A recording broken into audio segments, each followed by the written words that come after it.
नमस्कार मंडळी, स्वागत आहे तुम्हा सर्वांचं. चला तर सोमवारच्या निमित्ताने बघूया शंकर देव आपल्याला काय संदेश देऊ इच्छित आहेत, काय सांगू इच्छित आहेत.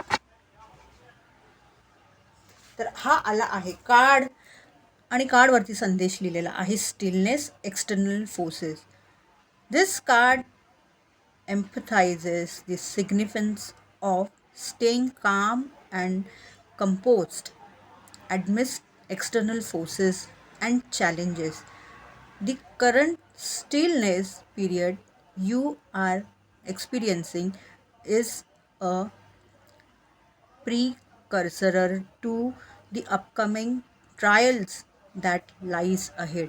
तर मंडळी, तुम्हाला हेच सांगण्यात येत आहे या संदेशमधून की कदाचित सध्याची तुमची परिस्थिती खूप अशी असेल ना की तुम्हाला कुठल्या ना कुठल्या तरी खूप ताणतणाव अडीअडचणीमधनं खूप जात असाल किंवा जायची एक गरज पुढे जाऊन पडू शकते.